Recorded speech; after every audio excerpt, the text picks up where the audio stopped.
Hello folks, my name is Eddie Craig.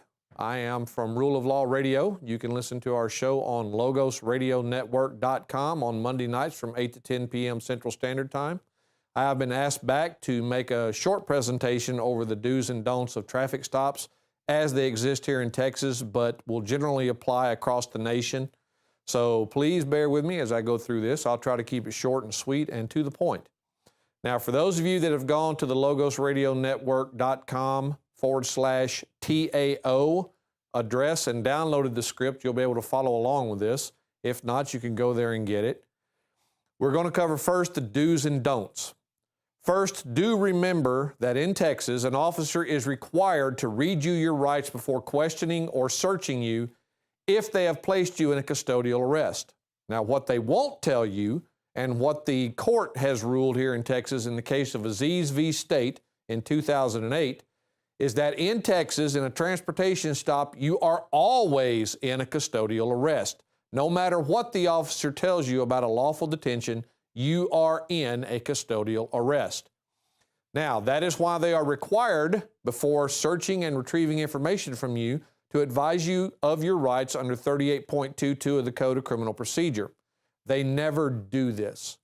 The other part of it is you'd be waiving specific protected rights by giving them information, one of those being your right to remain silent. So please, when you go through this script, understand that there is a legal reason for everything it says to do or don't do.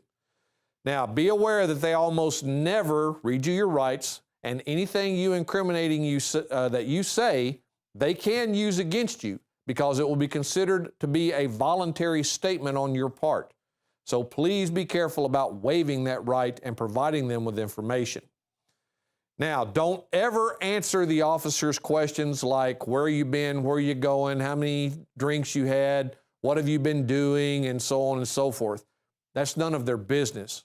It has nothing to do with their investigation. These are setup questions intended to escalate this at the very first opportunity to what every basic transportation stop is meant and trained to be escalated into, and that is a DUI or drug bust. This is where their money and their ability to prosecute truly lies, and that's what they want. And that is what helps them get their promotions and their federal funding, is to make those type of busts. So you are being played when these types of questions are being asked. Don't fall for it. Now, in relation to that, you have that right to remain silent. By answering those questions, you are waiving that right, so let's not do that. The other thing you want to make sure you do is remember to roll up all of your windows and to lock your doors as you're getting pulled over, not after the fact when the officer's walking up to the car. You want to do it before you actually come to a stop. First, you roll your windows down, just in case, make sure the car's completely aired out, and then you roll everything up except for your window, and then when all those are up, roll your window up till it's about 2 to 2.5 inches and no more. The officer has no lawful authority to force you to roll it all the way down. No law compels you to do that, therefore no law gives him lawful authority to demand that. He will accuse you of not following a lawful order. He may even attempt to charge you with that.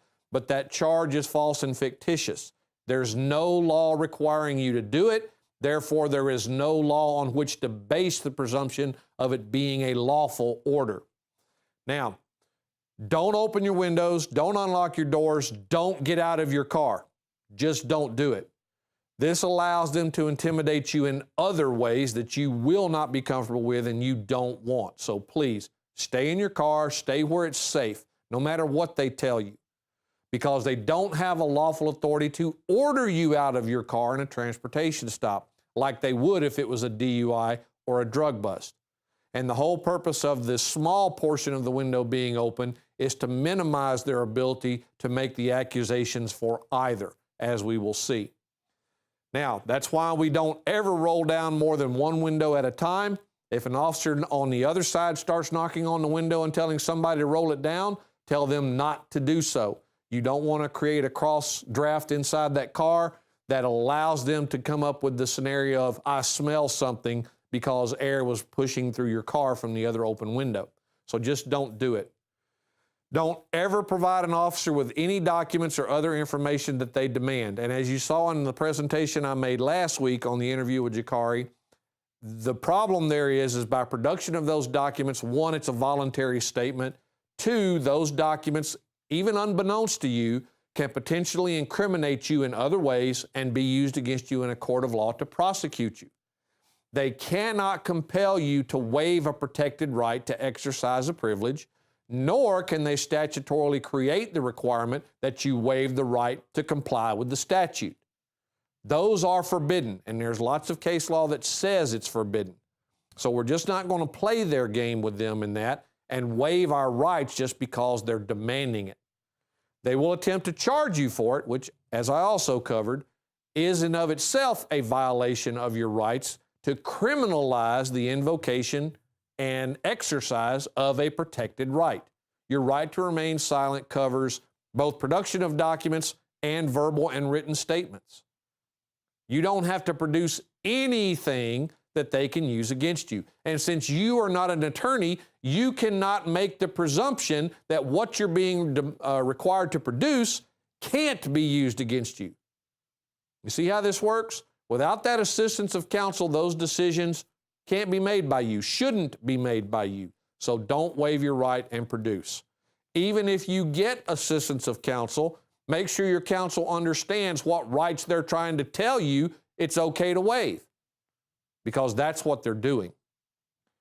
Now, don't ever give your consent to an officer to search your car for any reason, no matter how kindly and nicely they ask, no matter whether or not you think you have anything to hide.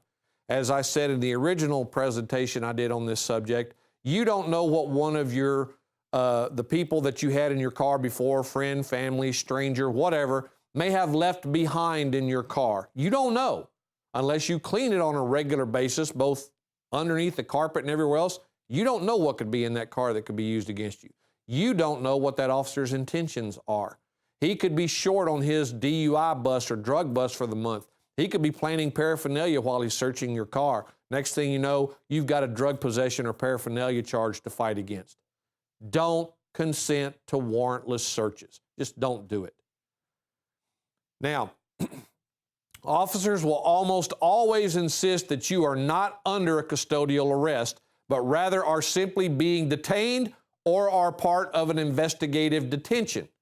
That's a lie, folks. I just did a write-up on a video from Rome, Texas, where two cops were harassing this lady and her son. I dissected that video minute by minute, and both sides made their very big mistakes. The ones the officers made, however, are much worse simply because their mistakes resulted in a violation of rights, misrepresentation of the law. Basically, they're once again lying to members of the public to further their own ends. Folks, that's got to stop. We can't let them continue to get away with this. We just can't. So, when they tell you you're in a detention, you are not. In Texas, you are in a custodial arrest. In almost every state, you're going to be in a custodial arrest. You will need to research the statutes and the case law there to see if that determination holds true in your particular state, but here it does. That is where 3802 of the Penal Code comes in, where they attempt to threaten you with failure to identify because you won't produce a driver's license or something of that nature. As I covered in the presentation last week, failure to identify does not require physical production of any form of ID. It only requires production of 3 specific pieces of information: name, address, and date of birth. That's all. Do not go beyond that. Now, right here, you will see a basic breakdown, a graphic representation of the way the courts have ruled a determination of a custodial arrest is to be made. As you can see, custody is equal to custodial arrest or functional equivalent of a custodial arrest. Then we have functional equivalent of a custodial arrest is equal to a reasonable person, considering the totality of the circumstances, who would believe that he or she is in police custody to such a degree associated with a formal arrest. In other words, officer, am I under arrest? No. Well, am I free to go? No. you cannot get the same answer to both of those questions. If you're not free to go, you're arrested, and you have the right to presume that is the case. Custodial detention, no such thing. It's a custodial arrest. Investigative detention, you're not allowed to leave. You can make the presumption that you are under custodial arrest, but until the officer actually tells you you are under arrest, you are actually under no legal obligation to comply with 38.22 of the Penal Code on failure to identify. You cannot provide false information to the officer under a detention or a custodial arrest, but you are not obligated under a detention to provide them with any information, even your name, address, and date of birth. All right, as you can see, once the interrogation begins about producing your information and your decision not to do so, all right, and why, all we do in this script, as I've said before, is to protect our rights. We don't get aggravated, we don't lose our temper, we don't shout, we don't attempt to educate the officer or school him on his job. We simply protect our rights. Invoke, demand, protect. That's the rule. Anything coming out of your mouth that isn't doing one of those three things is the wrong thing. Now, be certain to keep your face as far away from the window opening as possible while sitting normally in your car. Never speak directly into the officer's face or into the opening. Why? Because that gives them the opportunity to say they smell something on your breath like alcohol, even if they don't. Same thing dealing with the interior of your car. If they can stick their face halfway into your car, they can say, "Oh, I smell marijuana, get out of the car." Now, an officer's sense of smell is not admissible evidence in court, but the courts have allowed them, despite the fact that they're running their job with a head cold today and couldn't possibly smell burning cabbage under it, the point being that they will make it up. So don't give them the opportunity. I have helped somebody while on the phone numerous times, and I have had officers pull this little stunt right here.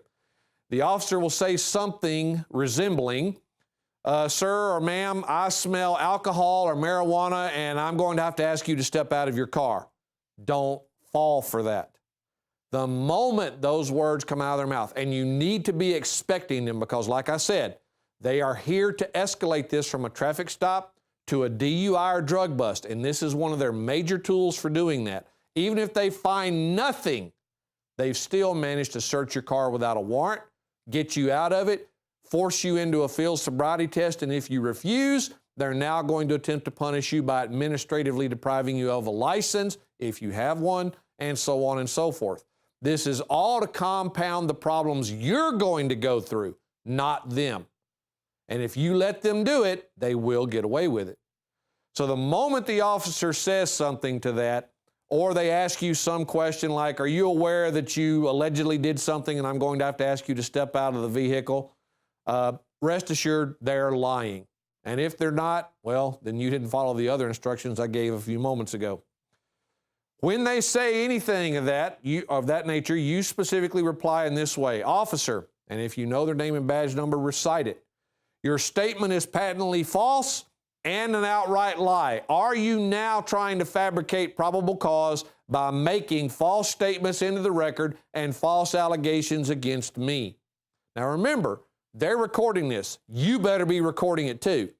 And they're going to understand that you just caught them red-handed trying to make this escalation. That's going to be on their video. And if you manage to get this out articulately, they're not going to have any basis for saying you're under the influence, because someone under the influence is going to trip all over this trying to make this statement. Now, if you are under the influence, not a lot of them will be able to do for you in that regard. Your best bet is to just shut up. And remember, that's the other three rules if you're not invoking, demanding, and protecting. Shut up, keep shutting up, and shut up some more. All right? So, they can threaten you with K-9 units and all this stuff, but the problem is, until they actually have probable cause to summon that K-9 unit, it's now a false imprisonment. It's gone from an unlawful detention to a straight-up false imprisonment, because the courts have already said that they cannot hold you any longer than it takes to complete the actions for the original purpose of the stop. And they've given an approximate figure, though not an exact, of about 20 minutes to complete a standardized traffic stop. Now, of course, that is considering that the person complies in every way with everything they demand. Once you start standing up for your rights, the length of that stop is going to get extended considerably because the officer doesn't like it when you stand up for your rights. He doesn't want you standing up for your rights because that deprives him of his ability to complete the job and go generate revenue somewhere else or to go get another escalated case in progress so he can get his arrest up. So people, the script was written to protect you. Everything in it is based upon existing case law and the controlling case law on each and every aspect of what we do. You will see lots of people online knocking the script and saying, yeah, pull this in my state and you're going to get tased or you're going to get shot. Folks, the way the cops are today, that's liable to happen over the fact that you rolled your window down in the first place. You just don't know. So why would you give up your rights just to feel a little safe? I believe Benjamin Franklin said that he who is willing to do that doesn't deserve to be safe or free. Okay? I'm paraphrasing it, of course, but you get the idea. If you're willing to give up your rights for safety and security, you will lose both and deserve neither, is what he said. So folks, please pay attention to these things in the script. They are written and designed to protect you. Thanks for listening, and I hope that this information is useful to you. We have had success from lots of people all across the U.S. with it, and some that not so much because they didn't practice it. But if you internalize this information and you get able to recite it as needed, it will serve you well. So thank you all for listening, and thanks for letting me be back. Used since before the days of the Roman Empire to support the body's natural systems and enhance overall health. Introducing the new InfowarsLife.com oil of oregano formulation, a highly advanced nutraceutical form of this key herb that has been traditionally used by civilizations for thousands of years to promote health. We have now procured the most high quality and potent forms of oregano oil on the market, sourced from top leading manufacturers to ensure a concentrated level of bioactive ingredients. Extracted directly from the wild herb and sealed in easy-to-use capsules, you will no longer need to endure the burning of liquid oregano on the tongue. Wild crafted from the Mediterranean oregano species that experts agree is one of the most powerful and most challenging to acquire. This winter season, it's more important than ever to secure this true form of oil of oregano. Now available in our limited first run at InfowarsLife.com. That's InfowarsLife.com or call 888-253-3139. You are watching the Infowars Nightly News, which airs 7 p.m. Central at InfowarsNews.com. And your support is helping us defend liberty worldwide.